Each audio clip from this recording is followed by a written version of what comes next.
نه بل چا سره کار کوم دغه ګېډۍ کومه ګني خو د دې پټي والا دي دا مثال دغه یوه ګېډۍ د پوه شي په 10 روپۍ زه کومه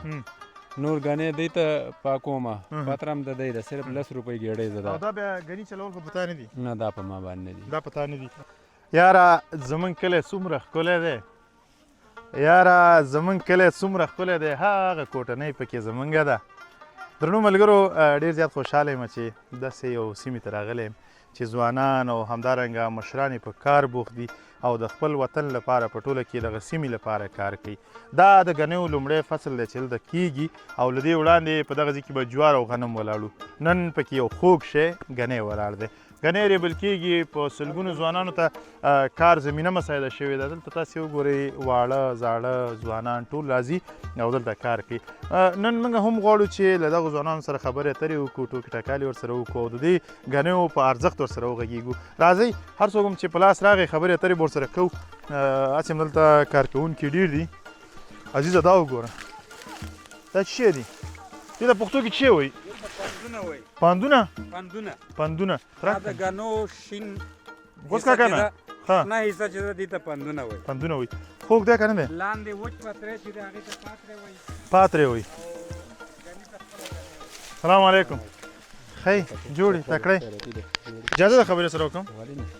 د کار نه دې ونه باسم مشکل نشته خوشحاله اوسې الله دې خلک نوم دې څه دی سمین خان سمین خان د کوم ځای زه د کالاټه کې مو خو دلته اوسېږم اوس کټسنګ کې کټسنګ کې اوسېږي څومره وخت کېږي چې دې کلي ته راغلی نو تقریبا داسې 2-3 کاله خو کېږي چې زه راغلی او دا کار څنګه کې خپل دي که نه بل چا سره کار کوي نه بل چا سره کار کوم دغه ګېډۍ کومه ګني خو د دې پټي والا دي دا مثال دغه یوه ګېډۍ د پوه شي په 10 روپۍ زه کومه نور ګنې دی ته پاکومه پتر هم د دی ده صرف 10 روپۍ ګېډۍ زه ده او دا بیا ګني چلول خو په تا نه دي نه دا په ما باندې دي دا په تا نه دي او دا پتره د چا ده دا پتره بس دلته دا ګاڼیو والا ته بیا ورکوي دی دې کې خو چل نه کوې ته دغه سر کې ډېر دې ځای کې غوسې یا بل ځای لیدی شي اوس ګوره دغه زه د آرامو کار نه کوم دا مال دی بل چا دی زه 10 روپۍ نو ارامېږي نه ځکه تا د خو ویلې نه چې دې ځای پورې نو دې ځای پورې خو چې دی خپل اندازه ده که نه اندازې نه به زیات نه وڅې نه به پورته پرېږدي نه به ښکته ګني دي دې کې چې دی دا د ګني حصه نوره نه راځي ځکه دا ته کله اوس بیخي خوله کې پته لګېږي سړي ته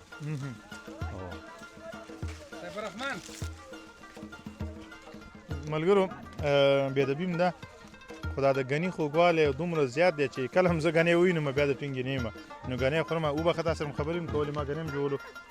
اوس دا یو ګېډۍ پوره شوې ده که نه ده بس انشاءالله پوره ده نوره پوره کېدونکې ده دا په 10 روپۍ ده او دا 10 روپۍ وبخه 10 افغانۍ ده 10 افغانۍ او ښه څو ګېډۍ د ورځې کې ډېره ډېرې داسې وشي نو تقریبا 10 ګېډۍ شي یا 25 ګېډۍ شي پوه شي د دې نه زیاتې نه کېږي یعنې 300 افغانۍ د ورځې ګټې یا 300 شي یا 250 زه شکر دی بس ژوند دې روان دی شکر دی الحمدلله او څنګه دي ماشومان خو ډېر نه په عذابوي ماشومان خو بس په عذابول کوي نو ماشومان خو همداسې نو نه ګني درنه تښتوي ولې نه دا څه وی همدې دپاره راځي نو دا خوراک شی دی نو یو ګنی به ما ته دا نه کړي بیا خاوند ته یې ورته دې ته ما یو ګنی ورکړه ولې نه زه به په خپله خوښه ګنی درکړم خو د خاوند ذمهوار یې ته یې ګوره هغه ته به اجازه ورکوي که نه 2 دانې بیا اخره کې ورکوي هغه یو ګنی ما خاوند دیندار دی دا سړی دی ولکه ګنی اجازه شته ورکوله بس نو ته چی کې نه ښه ګنی ګورم که نه ښه ګنی خو لاندې خوس که دا والا دا نه دا ډېر شو دې باندې کوم دې کې خوس که دا هغسې ده دا اوس زما شو هو دا ستا شو نه د رښتیا زما شو که نه بیا یې رانه غواړې ستا شولو بیا غواړم غوښتل پکې نشته دی نه ښه ډېره مننه کور دې ودان چې راسره وي خبرې راسره وکړې هېوادوال داسې پیغام لري کیمره خو رښتیا ته لګېده ما نه غلط هېوادوالو ته دا پیغام لرم پوه چې هر سړی دی د خپل فصلونو کې پټو کې د ګنو فصل وکړي چې د هر چا مزدوري پکې وشي دا به غنم د کوم ځای نه کوو چې ټولو ته وایي لکه غنم هم کېږي دې کې غنم هم کېږي دا داسې فصل دی چې دې کې هر څه کېږي هو دې کې چې دی دا کله وریبل شول دې ټیم کې د غنم هم کېږي او مخکې هم چې کاري غنم کېږي پکې